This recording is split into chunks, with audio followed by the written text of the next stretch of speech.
Entonces, bueno, vamos a recapitular un poco y vamos específicamente en estos tres productos de trabajo, los casos de uso, el storyboard y el diagrama de requisitos, que básicamente se utilizan para especificar la funcionalidad del sistema de software y que pues nosotros usualmente involucramos en esta práctica de modelado visual de requisitos la verificación de la consistencia para tener pues como una base siempre de que todos los productos de trabajo estén perfectamente interconectados y se refieran al mismo sistema de software. Entonces vimos los casos de uso, pues que es este diagrama correspondiente a UML que creó el doctor Ivar Jacobson y que hace parte pues, de RUP.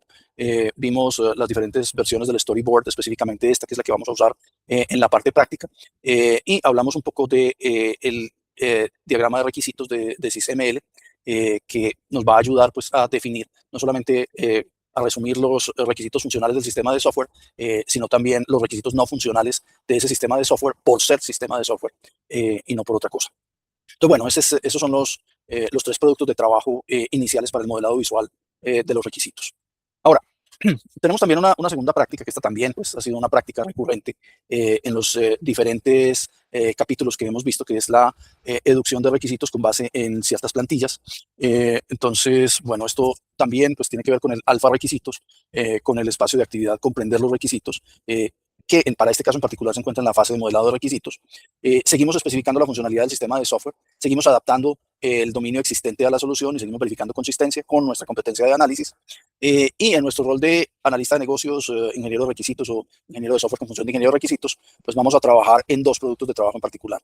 La especificación textual de los casos de uso y la matriz de rastreabilidad en su segunda versión. Esta, pues, como se recuerdan, en el capítulo pasado teníamos una versión inicial de la matriz de rastreabilidad.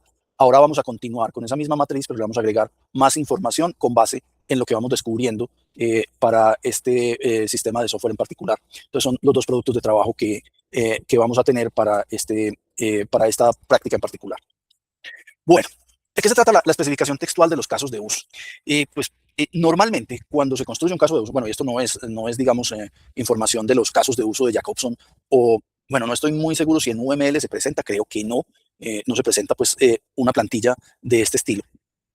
No es como algo propio del producto de trabajo. Pero, por ejemplo, en IREP se tiene una versión de esta especificación textual de los casos de uso.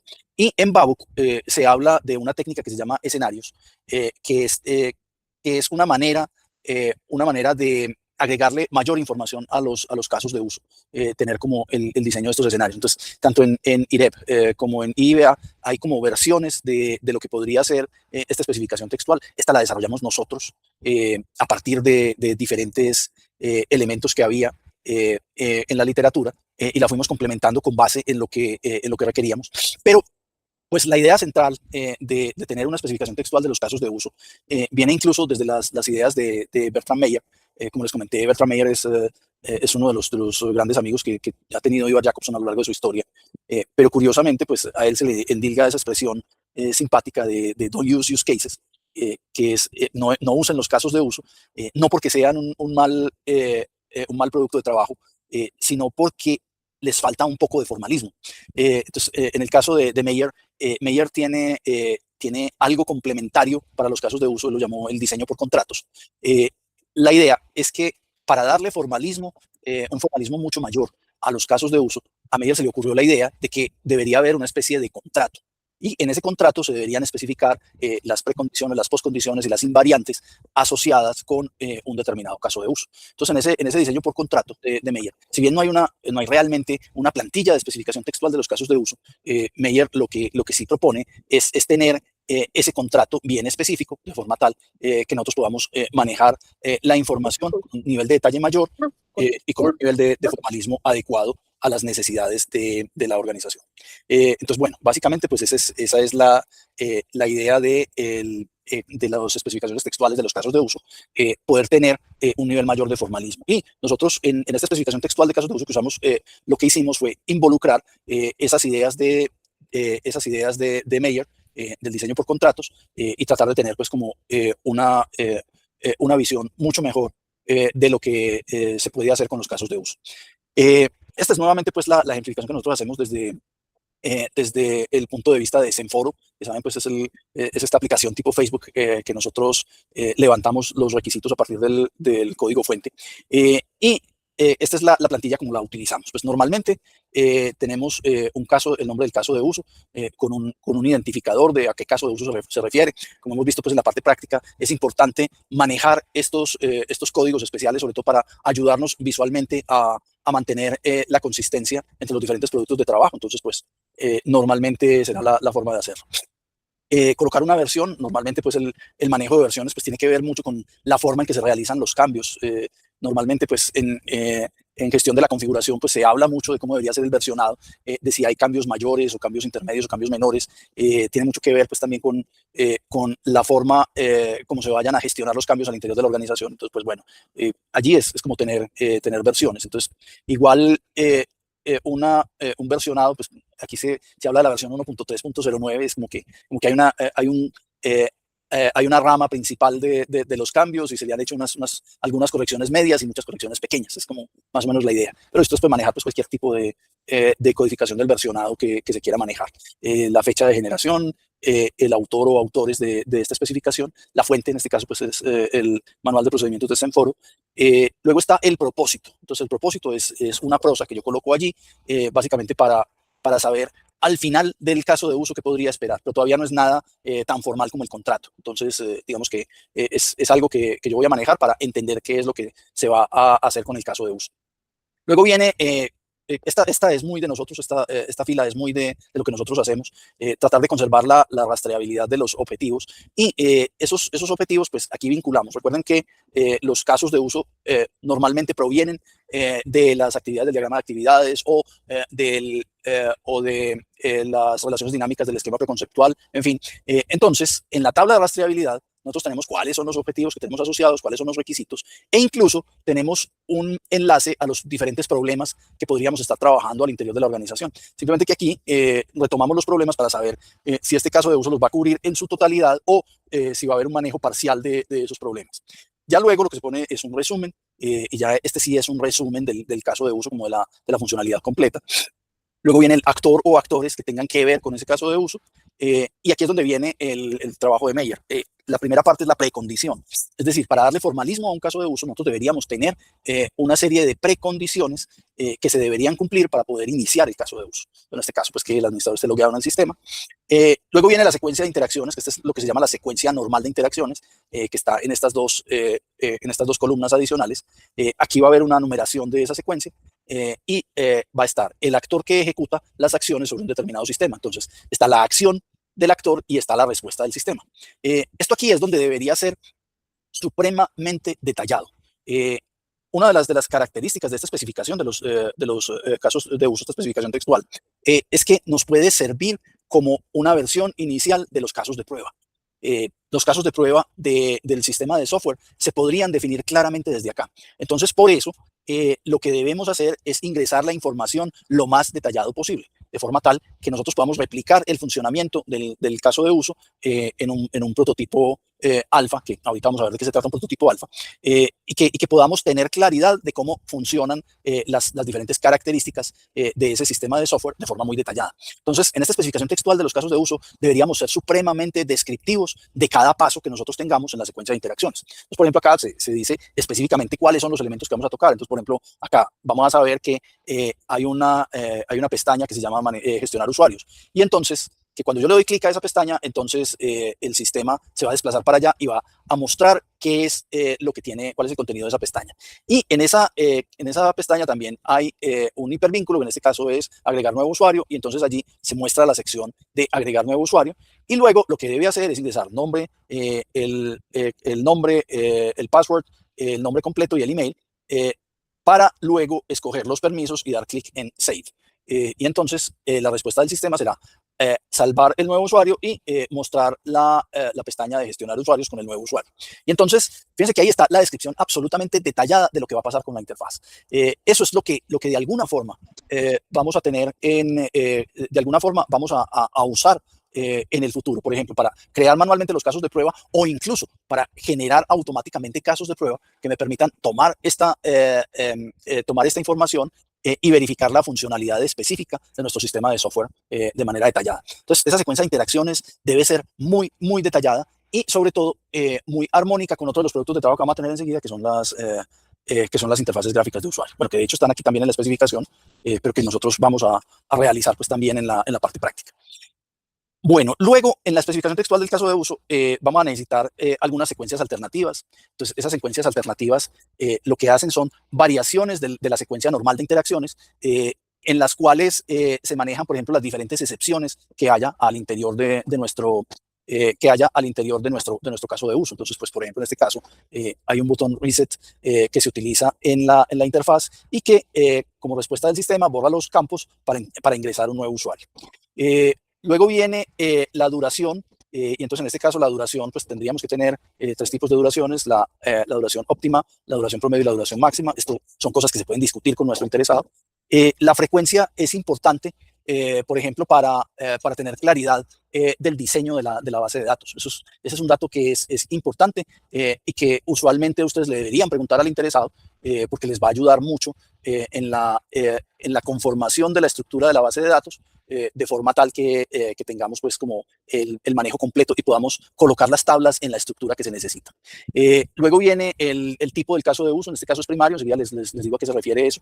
Y luego viene el tema de las postcondiciones, que esto es completamente lo de Meyer, que es tratar de definir un resultado final que va a haber cuando el caso de uso se ejecute de la manera correcta. Digamos que en el diagrama de casos de uso convencional, Jacobson no definía muy claramente eso. Entonces, en términos de precondiciones, postcondiciones, lo que hicimos nosotros con esta especificación textual de los casos de uso fue involucrar el contrato y tener claridad de que cuando se ejecute la secuencia normal de interacciones, deberíamos tener ese resultado claro en el manejo que nosotros estamos manejando. Entonces, por eso aparecen las postcondiciones. Aparece también el diagrama, simplemente pues como para tener una referencia de cuál es el diagrama que tenemos allí. Y luego aparece también el manejo de las interfaces gráficas de usuario. Se incluyen también las interfaces gráficas de usuario que tengamos para este caso. Entonces, para nosotros pues va a ser importante desarrollar los mockups de cada uno de los casos de uso. Entonces aquí, como estamos ya en términos de las propuestas de solución, tenemos que tener mucha claridad de cómo se ejecuta cada uno de los casos de uso y eso va a tener mucho que ver específicamente con las interfaces gráficas de usuario. Antes de ir a las interfaces, pues miremos lo de los tipos de los casos de uso. Los casos de uso pueden ser primarios si el caso de uso, la intención del caso de uso es generar información para resolver los problemas de forma que se constituyen un beneficio directo para la organización. Pues bueno, en términos de ejemplos, pues el ejemplo típico de los ingenieros de software es la nómina. Entonces, un caso de uso primario es el cálculo de la nómina, porque básicamente lo que hace el cálculo de la nómina es tomar un montón de informaciones que están en diferentes tablas y consolidarla de una manera específica para ver qué le voy a pagar a cada uno de los empleados. Entonces, ahí hay que tomar información de diferentes fuentes y consolidarla. Entonces, ese es un caso de uso primario. Usualmente debería ser muy, muy importante. Normalmente un caso de uso primario se caracteriza porque tiene muchísimas transacciones. Desde el punto de vista de las bases de datos, sería como hacer commit en varias bases de datos simultáneamente, en varias tablas de la base de datos simultáneamente. Entonces, es como la característica fundamental de estos casos de usos primarios.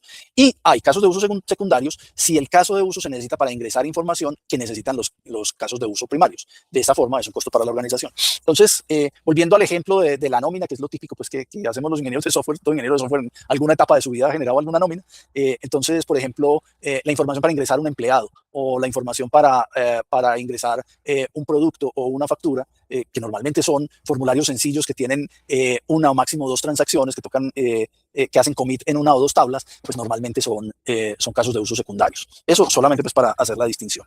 Pero luego viene el tema de la interfaz. Entonces, estos mockups que nosotros construyamos a partir de la información que tenemos y que deben ser completamente detallados y deben ser completamente ajustados a todos los modelos que nosotros tenemos, pues es lo que deberíamos construir para esta especificación textual de los casos de uso. Entonces, acá esto debería tener una consistencia completa con la descripción textual del caso de uso. Entonces me explico. Por ejemplo, decíamos acá que había que dar clic en la pestaña gestionar usuarios. Entonces, acá en el mockup debería haber una pestaña de gestionar usuarios. Y luego nos decía que había que dar clic en add new user. Entonces debería haber, bueno, creo que aquí ya se dio clic en add new user. Bueno, aquí está el enlace. Entonces se le da clic en add new user. Eso nos despliega esta pantalla. Y luego lo que se dice es que deberíamos entrar nombre, password, nombre completo e email, escoger los permisos y darle clic en guardar. y entonces aquí aparece. Entonces el password, el full name, el email, los derechos y se le da clic en Save. Entonces, fíjense que ahí hay una consistencia completa entre la especificación textual del caso de uso, particularmente pues en la parte de la secuencia normal de interacciones y el mockup que nosotros construyamos. Entonces, allí es donde tiene que haber una descripción lo más detallada posible de cada uno de los elementos en la especificación textual de los casos de uso. Y fíjense que el mockup es adecuado a las necesidades, incluso pues en el caso de que tenemos la secuencia alternativa, que debería haber un botón reset que debería limpiar estos campos. Entonces, si yo le doy clic a reset, esto debería limpiar los campos y debería llevarnos a una interfaz en blanco.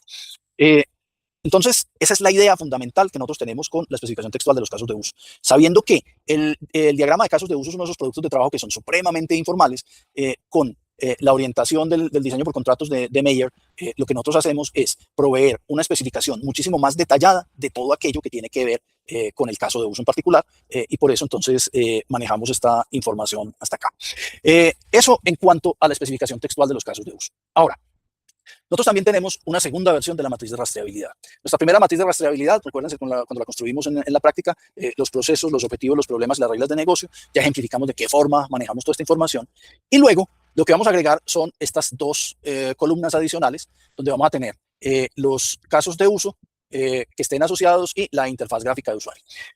Para no complicarse, normalmente mi sugerencia es que trabajen un proceso por cada caso de uso. Pero normalmente en el desarrollo de software, la relación podría ser muchos a muchos perfectamente. Es decir, un proceso podría ser tan complejo que yo lo dividiera en pequeños casos de uso, o por el contrario, el proceso sería tan atómico que yo necesitara varios casos de uso para atender el proceso. Sea cual sea el caso, la matriz de rastreabilidad nos da la posibilidad de manejar muchos a muchos de la relación entre procesos y casos de uso, estableciendo uno a la vez. Entonces, uno ya define en la matriz de rastreabilidad tantas entradas como pares proceso, caso de uso necesite, y luego pues también incluir allí la interfaz gráfica de usuario para tener una visión completa de cómo un determinado proceso se llevó a efecto, llegando incluso hasta el prototipo alfa que nosotros vayamos a tener.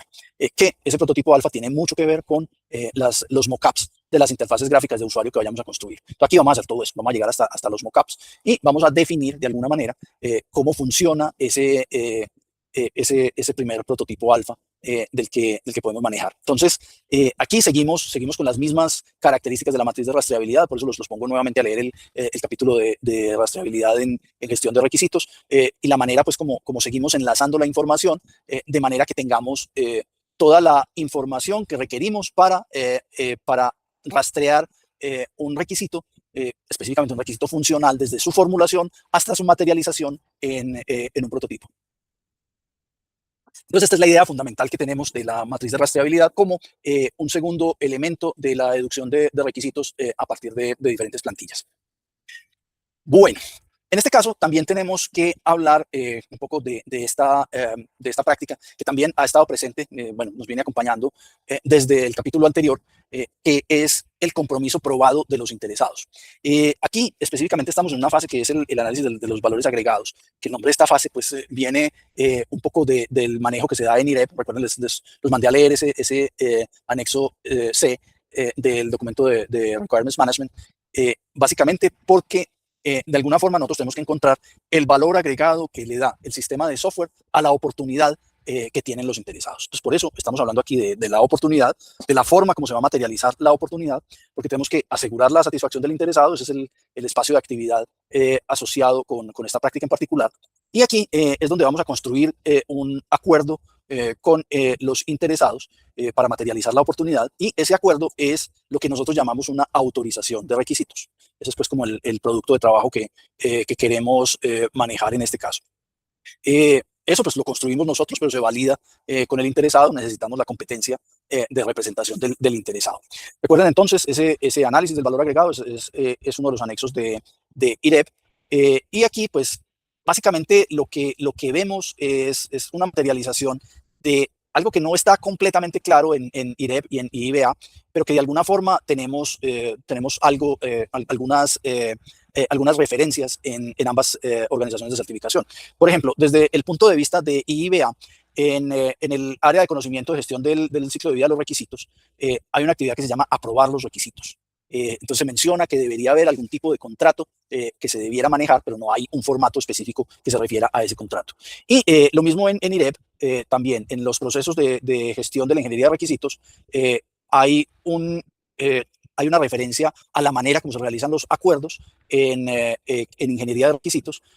Nuevamente, no hay un formato, no hay una manera específica de hacerlo, pero sí invitan a que de alguna manera nosotros lleguemos a un acuerdo con los interesados. Pues bueno, eso en nuestro grupo de investigación lo materializamos con algo que llamamos el Requirement Sign-Off, que es una autorización de los requisitos y que en términos de lo que nosotros manejamos proviene de algunos de los métodos ágiles más conocidos que nosotros tenemos. Entonces, por ejemplo, en las empresas que manejan Scrum, tienen una forma específica de gestionar los requisitos que es vía lo que ellos llaman historias de usuario. Eso proviene de, bueno, las historias de usuario realmente se crearon en un método de desarrollo ágil que se llama XP, Extreme Programming, y básicamente pues el fondo del asunto es tratar de expresar la funcionalidad del sistema de software de una manera organizada, metodológica, que, por ejemplo, en el caso de XP o de Scrum, se maneja mediante historias de usuario. Las historias de usuario son como una contraparte de los casos de uso que se utilizan en métodos de desarrollo de software estilo RUP, por ejemplo, y entonces, pues, básicamente son una vista un poco más estructurada de todo aquello que nosotros hacemos en un sistema de software.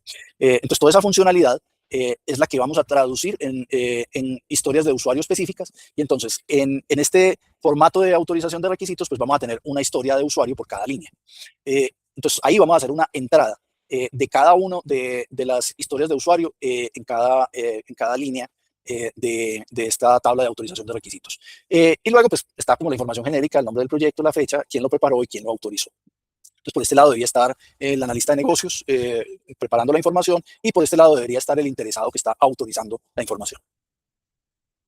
Bueno, las historias de usuario, como les decía, pues son la base de varios métodos de desarrollo estilo Scrum, estilo XP, incluso pues toda la familia de Kanban, bueno, no sé si Crystal, pero digamos, todos los métodos de desarrollo ágiles modernos, estilo Scrum, estilo Safe, tienen como base las historias de usuario. Por ejemplo, en el caso de Scrum, esas historias de usuarios se utilizan y el Requirement Sign-Off debería ser una especie de Product Backlog, lo que llaman ellos el Product Backlog, que es un conjunto de historias de usuario que describen completamente el sistema de software y que son la base, por ejemplo, en términos de Scrum, que se realiza un desarrollo por etapas. Las historias de usuario también se emplean para planear los sprints, que son periodos de 15 días normalmente, en donde se definen un determinado número de historias de usuario, que son las que se van a entregar al cliente cuando termina el sprint correspondiente. Entonces, digamos que en términos de lo que nosotros manejamos, esta autorización de requisitos con base en historias de usuario, se tiene mucho la apariencia de un product backlog, un conjunto de historias de usuario que nos van a describir el producto en su totalidad. ¿Cómo se manejan? Pues básicamente tienen información muy similar a la del caso de uso, pero también con un nivel de detalle muchísimo mayor que nos lleva a otros productos de trabajo que tengamos en el sistema. Por ejemplo, estas dos primeras columnas que es parte de la descripción de la historia de usuario. Aquí tenemos al actor que inicia la acción, en términos del caso de uso es el monigote. Y acá se describe la acción. Entonces, como usuario, yo quiero cargar archivos. Entonces, estas dos columnas son las que son completamente cercanas al caso de uso. Y luego está el objetivo principal que buscamos. Entonces, aquí hay un enlace al diagrama de objetivos, por ejemplo. Entonces en los objetivos habrá un objetivo que sea foster the files, y entonces ahí se completa toda la historia de usuario. Como usuario quiero cargar archivos para que se puedan fomentar los archivos. Listo. Y luego vienen otras tres columnas que tienen que ver con el criterio de aceptación. Y entonces, en términos de lo que estamos manejando, el given del criterio de aceptación tiene que ver con las precondiciones, el then de los criterios de aceptación tiene que ver con las postcondiciones del caso de uso y el when tiene mucho que ver con la iniciación del caso de uso en términos de la interfaz gráfica de usuario. Entonces, fíjense que aquí tenemos una visualización completa del funcionamiento de cada una de las historias de usuario. Y al sumar las diferentes historias de usuario que me vayan a describir el sistema de software, pues en ese caso vamos a tener la funcionalidad completa, resumida y organizada, de forma que podamos hacer cualquier cosa con ella. Por ejemplo, una cosa que se hace habitualmente con el Product Backlog es lo que vemos, por ejemplo, en ese capítulo de priorización. Que se acuerdan que en el capítulo de priorización leyeron sobre, por ejemplo, el Poker Planning, el Planning Poker, perdón, de las que se hace en métodos ágiles tipo Scrum, que es para priorizar los requisitos, para priorizar las historias de usuario. Entonces, esto tiene mucha aplicabilidad específicamente en los métodos de desarrollo ágil, porque nos da la posibilidad de tener un listado completo de todo aquello que debe cumplir el sistema de software. Y eso nos permite priorizar y organizar las diferentes historias de usuario para poderlas llevar a efecto en los diferentes sprints que nosotros tengamos. Entonces, bueno, esta es como la idea fundamental de cómo mantener el compromiso de los interesados, porque esto se lo tenemos que mostrar al interesado y tenemos que lograr su autorización. Por eso este es un formato que se debe firmar, que se debe manejar con nuestros interesados y que se obtenga la firma de nuestros interesados para poder tener pues como todo el manejo completo de nuestro sistema de software. Bueno, ahora vamos con una nueva práctica. Esta práctica ya tiene mucho más que ver con el tema de la evaluación. Entonces, ¿se acuerdan que hablamos de un área de conocimiento en Babuk que habla de la evaluación del sistema de software como tal? Entonces, nosotros tenemos que encontrar algunas maneras de evaluar el sistema de software desde diferentes perspectivas. ¿Qué nos interesa? Nos interesa saber específicamente si ese sistema de software satisfará o no las expectativas de nuestros interesados. Entonces necesitamos algún producto de trabajo que nos permita llegar hasta allá. Luego necesitamos costear el sistema de software para ver si es efectivamente viable construir ese sistema de software y manejarlo pues adecuadamente.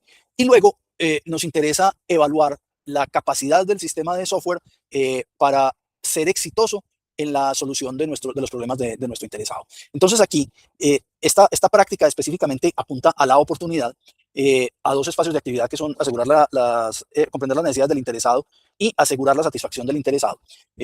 Seguimos en esta fase que denominamos análisis del valor agregado. Y aquí la idea es específicamente estimar el esfuerzo requerido por el equipo para realizar el sistema de software. Entonces, para eso vamos a usar los casos de uso, los puntos de casos de uso. Es la métrica que vamos a utilizar.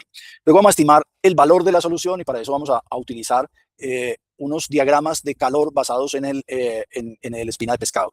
Luego vamos a definir los indicadores de rendimiento clave. Entonces hay una tabla que se llama la tabla de definición de los indicadores de rendimiento clave. Y luego vamos a diseñar los indicadores de rendimiento clave. Entonces ahí vamos a tener un diseño de los indicadores de rendimiento clave. Y desde luego pues vamos a seguir verificando consistencia. Para todas estas cosas necesitamos capacidad de análisis. Para el valor de la solución necesitamos la competencia de representación del interesado. Y todo esto pues lo hacemos los analistas de negocios o los ingenieros de requisitos. Básicamente pues para todos estos productos de trabajo. Entonces, bueno, son diferentes visiones que nosotros tenemos para darle un valor específico a nuestro sistema de software, ya sea desde el punto de vista de los costos, desde la capacidad que tiene para el interesado o desde aquellos factores que afectan el rendimiento de los sistemas de software, saber si los sistemas de software efectivamente son tan valiosos para nuestro interesado como nosotros podamos considerar. Entonces, estos son los diferentes productos de trabajo que nosotros vamos a tener. Vamos a verlos, digamos, uno a uno, en un orden específico. Este es lo que llamamos nosotros el diagrama de calor de la espina de pescado. Este no es que sea un diagrama estándar o es algo que se sugiera en alguno de los diferentes documentos de las certificaciones. Tanto en IREP como en Babuk se señala la importancia de definir el valor del sistema, pero no hay ninguna propuesta práctica en relación con eso. En vista de eso, pues en nuestro grupo de investigación, pues lo que hicimos fue tratar de entender un poco qué es lo que se decía en estas organizaciones en relación con el valor del sistema de software. Y ahí establecimos la correlación con el diagrama en espina de pescado. Básicamente porque en el diagrama en espina de pescado nosotros ya tenemos un acuerdo en relación con los principales problemas que tiene la organización. Entonces, esto ya lo tuvimos que discutir con nuestro interesado. Esto es lo que le duele a nuestro interesado. Y nosotros lo podíamos usar para decirle a nuestro interesado de qué manera nosotros vamos a resolver sus necesidades y al resolver esas necesidades específicas, cómo eso se va a traducir o se va a materializar en un alivio a los problemas de la organización. Y entonces, pues eso lo definimos de manera muy gráfica, aunque debo anotar que nosotros tenemos un procedimiento para lograr establecer si hay una correlación numérica con eso que hacemos, pero de todos modos, la idea pues tiene mucho más que ver con la manera como los casos de uso van a atender los diferentes problemas. Entonces, esto que les mostraba acá en la tabla de especificación textual de casos de uso, en donde de alguna manera nosotros acá tenemos los problemas que pretendemos resolver. Nosotros podríamos darle incluso un grado de cobertura a estos problemas que nos permitiera llegar a este mapa de calor e incidir en los diferentes elementos. Me explico. Aquí, con el mapa de calor, llegamos al hecho de que nosotros vamos a trabajar intensivamente en estos problemas y sentimos que los vamos a resolver, pero por ejemplo, estos problemas no los vamos a tocar. Básicamente porque, por decir algo, en el tema de la ambigüedad de los permisos no teníamos mucha forma de resolverlo con los casos de uso que nosotros planteamos para Senforo, por ejemplo. O podíamos incluso decir que vamos a trabajar parcialmente en este tipo de problemas y entonces, pues en el fondo, con este mapa de colores vemos inmediatamente aquí en el color rojo lo que vamos a trabajar intensivamente y con el blanco lo que no vamos a tocar. Y eso, pues matemáticamente, debido pues al manejo que tenemos del código de colores, podemos llegar a que eso nos da una participación más o menos entre el 40 y el 50% de este problema y que en el fondo se traduce a que resolveremos parcialmente este problema. Si uno fuera a resolver todos los problemas, entonces completamente trabajaría en todas las causas y el mapa de calor, el diagrama de calor del espina de pescado se vería completamente rojo. Si no trabajara nada, se vería completamente blanco y cualquiera de los diferentes elementos nos permitiría mostrarle muy rápidamente a nuestro interesado cómo vamos a funcionar con su oportunidad, cómo le vamos a dar valor mediante nuestro sistema de software a lo que estamos manejando acá. Obviamente, tener un diagrama de calor del espina de pescado completamente rojo es casi que imposible.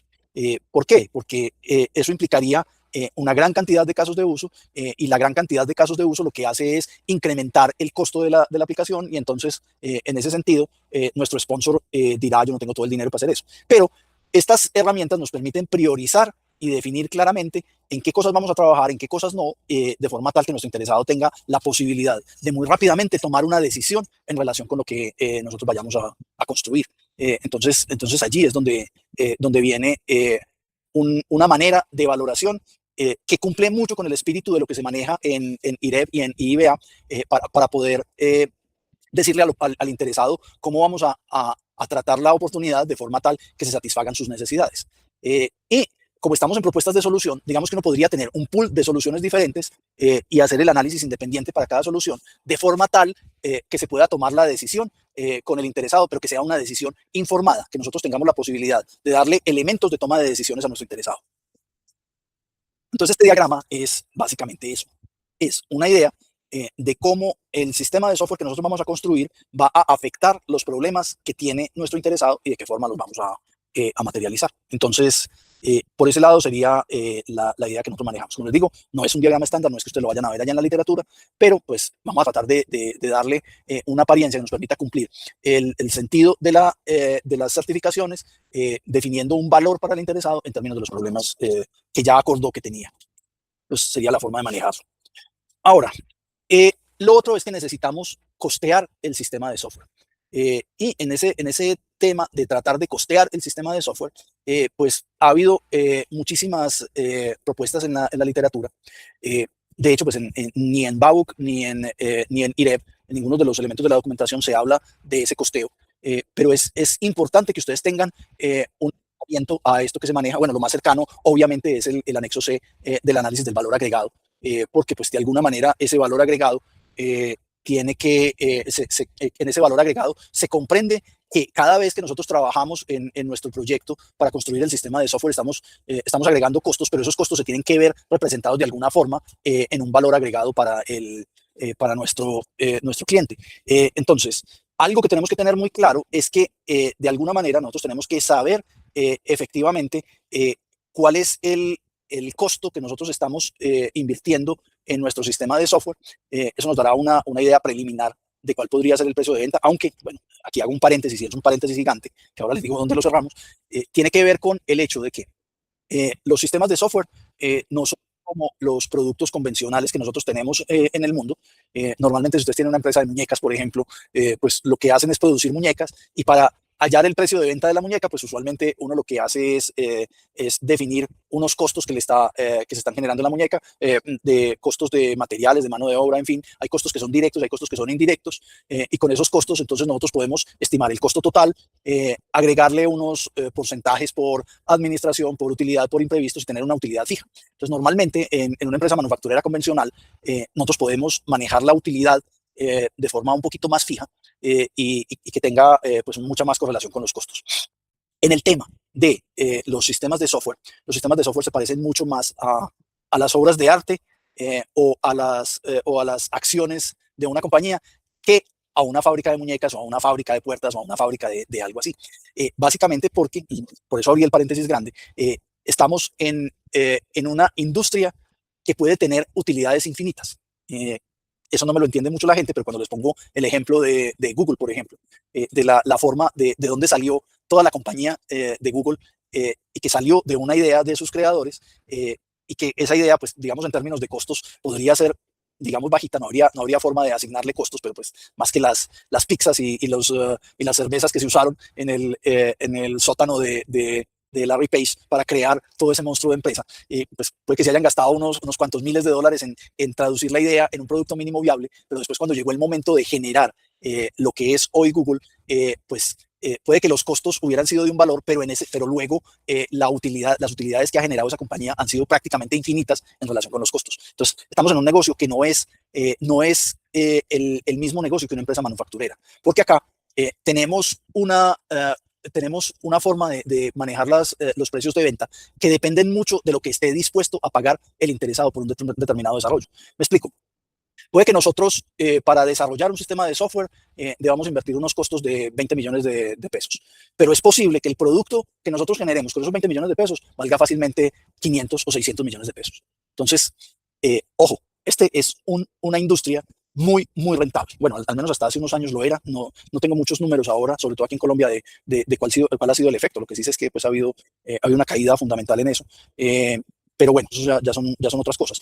Pero digamos que en términos de utilidades estamos en un negocio que puede ser bastante, bastante lucrativo y que da para que ustedes tengan, cuando trabajan en la industria del software, tengan, por ejemplo, muy buenos salarios y que esos salarios se justifiquen.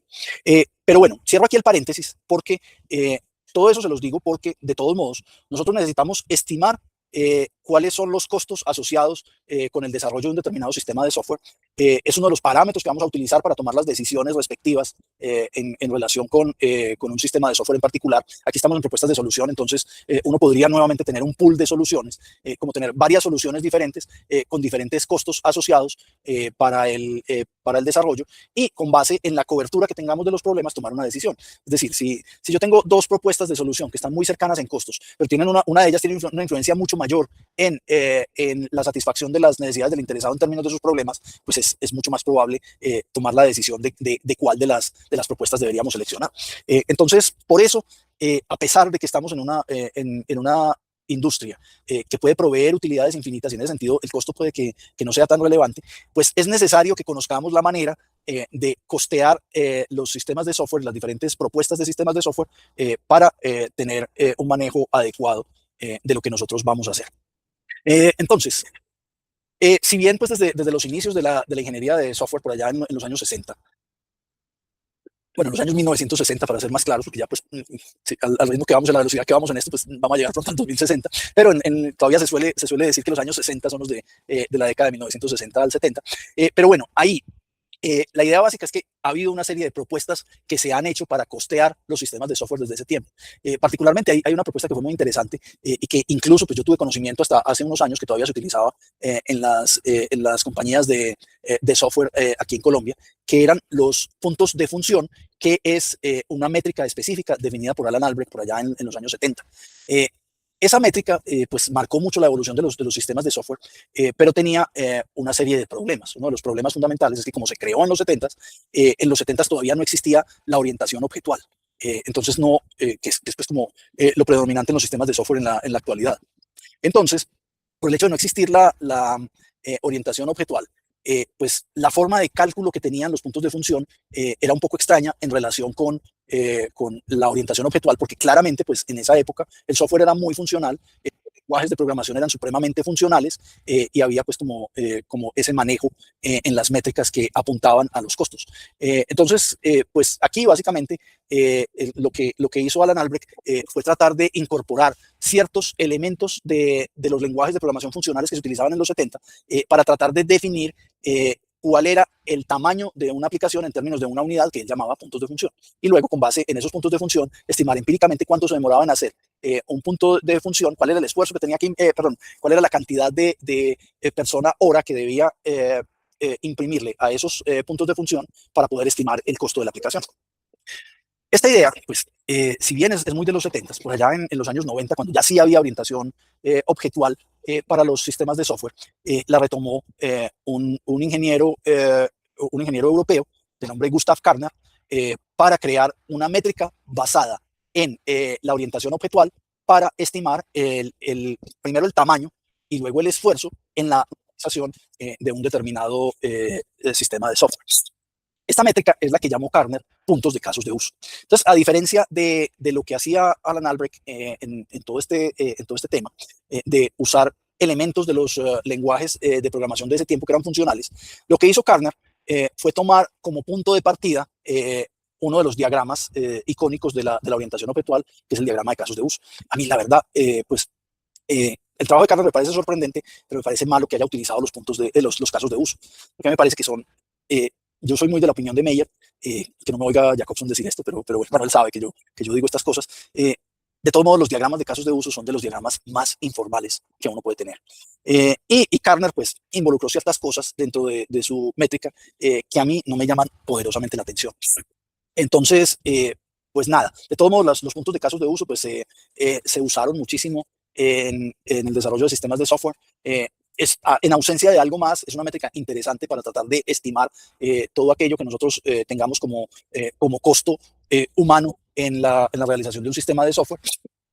Pero, pues, de alguna manera nos da un punto de partida. Es importante tener este tipo de métodos de estimación y de métricas de estimación de forma tal que le podamos poner números a una aplicación. Recuerden, en el fondo, el costo no será tan importante porque el precio de venta de un sistema de software es casi que según lo que el cliente esté dispuesto a pagar, pero sí nos sirve de elemento para tomar decisiones en relación con el sistema de software y pues si ya tenemos los casos de uso, pues podemos aplicar esta métrica y tener una idea de cuál sería el esfuerzo requerido para realizarlo. Lo que pasa es que hay que tener cuidado porque, por ejemplo, Albrecht para desarrollar su métrica utilizó información de proyectos de su ámbito y lo mismo hizo Karner. Karner lo que hizo fue tomar un conjunto de proyectos europeos para hacer como el diseño específico de su métrica. Entonces aquí vamos a encontrar unos números que son difíciles de manejar, por ejemplo, aplicados al ámbito colombiano.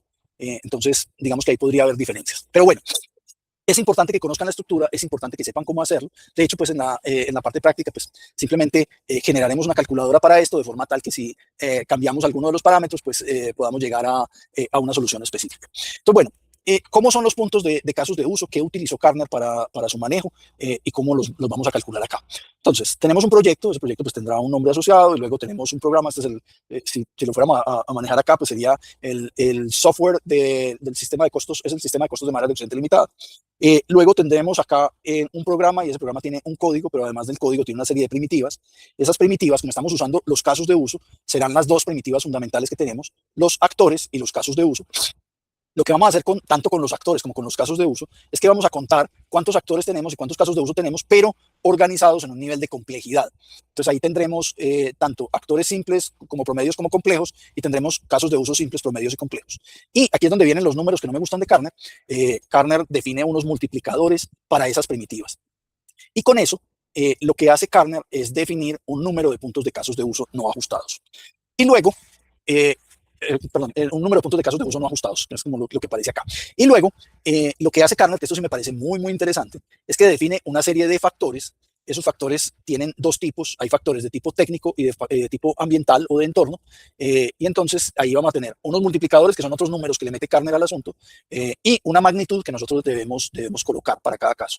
Esos factores desde el punto de vista ambiental son, por ejemplo, la familiaridad con el proyecto, la experiencia en las aplicaciones, la experiencia en la programación orientada a objetos, la capacidad del analista líder, la motivación, los requisitos estables, el personal en tiempo parcial y el lenguaje de programación y las dificultades que se tienen en el lenguaje de programación.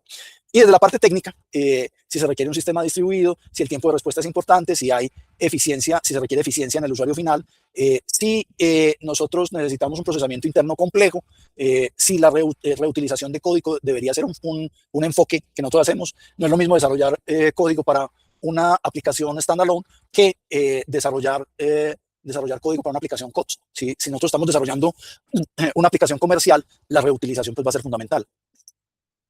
Entonces eso es como todo el código que se genera, por ejemplo, para SAP, se reutiliza permanentemente. Entonces, esa es la idea. Entonces, no es lo mismo desarrollar un sistema de gestión tipo SAP que un sistema de gestión para una única compañía con unos únicos elementos. Está también la facilidad de instalación, la usabilidad, el soporte en diferentes plataformas, la facilidad de cambio, la alta concurrencia, la seguridad personalizada, la dependencia en código de terceras partes. Usualmente hay muchos sistemas de software que vienen de sistemas legados. Entonces, pues allí se ve esa influencia. Y el entrenamiento que deba tener el usuario. Esas son las características de los puntos de casos de uso. Como les digo, hay cosas en las que yo estoy muy de acuerdo. Me gusta mucho la forma como Kernel involucra los factores técnicos, los factores ambientales.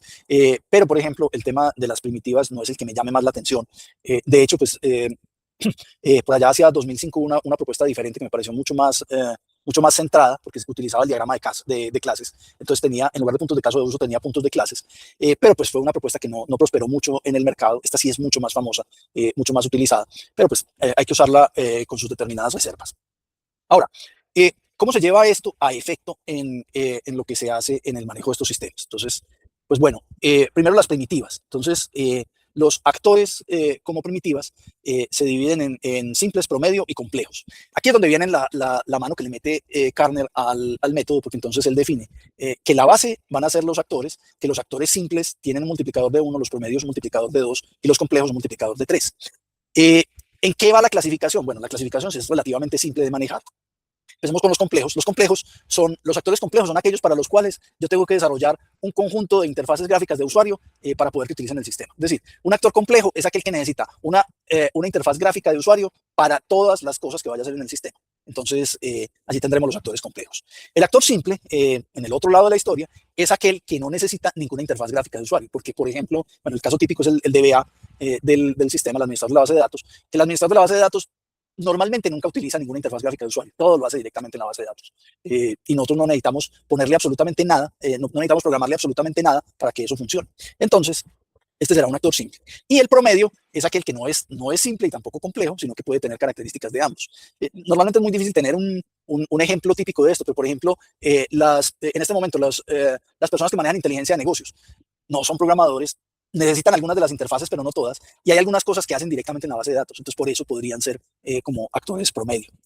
Entonces, llevándolo a números, pues Kernel nos dice, simplemente cuenta los actores y los multiplicas por el multiplicador y ese será el valor de los puntos de casos de uso relacionados con los actores. Entonces, para el caso de Zenforo, tenemos solamente dos actores, el administrador que es simple y el usuario que es complejo. Entonces, ahí tenemos el multiplicador 1 por 1 más 1 por 3 da 4. Entonces, ese sería el valor. Ahora, en relación con los puntos de casos de uso, ya Kernel lo que nos dice es, bueno, clasifícalos en simple, promedio o complejo, y él ya define unas características de cuándo es simple, cuándo es promedio y cuándo es complejo, y tiene que ver con el número de transacciones, de lo que hablamos ahora de los commits. Entonces, un caso de uso simple normalmente es un caso de uso secundario que tiene como máximo 3 transacciones, que toca como máximo 3 tablas. En cambio, un caso de uso complejo es aquel que tiene más de 7 transacciones, es decir, que hace commit 7 veces para poder llegar al resultado o más. Entonces, normalmente estos son los casos de uso primarios. Y hay unos que no son ni simples ni complejos, que son los que están entre 4 y 7 transacciones, y entonces ahí ya se manejaría. Y luego, entonces está definir cuáles son los casos de uso que tú tienes en tu sistema, clasificarlos como simples, promedios o complejos y ya llevar estos números acá. Entonces, en el caso de Zenforo que nosotros manejamos, teníamos 3 casos de uso simples que nos da 15 y 3 promedios que nos da 30, entonces el total nos da 45. Nuevamente, no me gustan los multiplicadores. ¿Por qué? Porque es como sumar peras con manzanas. Porque entonces, estos se vuelven puntos de casos de uso no ajustados desde el punto de vista de los casos de uso. Y lo que hace Kernel es que suma los casos de uso no ajustados que provienen del actor con los casos de uso no ajustados que provienen de los casos de uso. Y entonces ahí tenemos algunos líos, porque pues cómo aseguras que un actor simple que es la base es una quinta parte de un caso de uso simple. Pues como muy difícil de manejar. A mí me parece que por más que haya calibrado sus parámetros, pues esto tiene sus inconvenientes. Pero como les digo, en Australia algo más es algo que podemos manejar. Y luego vienen todos los factores ambientales que ya discutimos, que básicamente Kernel tiene los multiplicadores. Entonces aquí están los multiplicadores. Y nosotros asignamos una magnitud relativa entre 0 y 5. Y entonces ya, dependiendo de la familiaridad con el proyecto, la aplicación de la experiencia en orientación a objetos, la capacidad del analista líder, la motivación, los requisitos estables, el personal en tiempo parcial, la dificultad del lenguaje de programación, obtenemos unos números que cuando se multiplican por su magnitud relativa, pues nos van a ayudar a encontrar un factor. Enseguida les digo cómo llegamos a este factor. Se hace lo mismo con lo técnico. sistema distribuido requerido, el tiempo de respuesta es importante, la eficiencia del usuario final, el procesamiento interno complejo requerido, la reutilización de código como un enfoque, la facilidad de instalación, usabilidad, el soporte entre plataformas, la facilidad de cambio, la concurrencia, la seguridad, la dependencia en código legado o el entrenamiento de usuario. Nuevamente, Kernel asigna estos multiplicadores, nosotros definimos el valor entre 0 y 5 dependiendo de las características de nuestro sistema de software y obtenemos un coeficiente. ¿Cómo se obtienen esos coeficientes? Pues sencillo.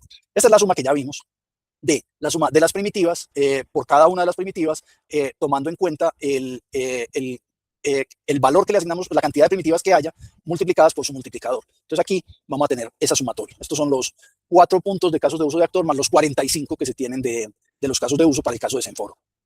Luego se calcula el factor de entorno como la multiplicación de las magnitudes por los multiplicadores que se suman, y esto se hace incidir en esta fórmula 1.4 más menos 0.03 por la sumatoria de esos valores. Ahí fue como llegamos al punto 65 que había ahí. Y lo mismo hacemos con el factor de complejidad técnica, donde tenemos también otra fórmula, y ese es el punto 90 y algo que teníamos allá, creo que era punto 93. Y luego el número de puntos de caso de uso ajustados se obtiene como los no ajustados multiplicados por el factor de complejidad técnica por el factor ambiental. Y esa es la idea. Entonces aquí tenemos el punto 92, el punto 62, el 45 y el 4. Tenemos un cálculo de los puntos de casos de uso. Y finalmente tenemos una tasa de horas de esfuerzo que se requieren por cada punto de caso de uso. Este es un valor que uno determina experimentalmente. Nosotros lo determinamos como 28 para el entorno nuestro. Y esto da las horas de esfuerzo que se necesitan para desarrollar esos 6 casos de uso que nosotros teníamos allí. Ya eso lo podemos multiplicar por el valor hora de la persona y podemos tener un estimativo de cuál sería el costo asociado específicamente para el desarrollo por el tipo de horas hombre. Entonces, esa es como la idea que tenemos de todo este proceso. Bueno, si quieren, dejemos ahí por hoy. No sé si tengan alguna pregunta en relación con este tema. Nos quedan faltando algunos productos de trabajo y, como les decía, la clase entrante tendremos nuestra invitada. Vamos a ver si logra venir y si no, pues continuamos con esto. Bueno, ¿alguna pregunta que tengan en relación con este tema? ¿No? ¿Está todo claro? Bueno, voy a parar la presentación, la grabación.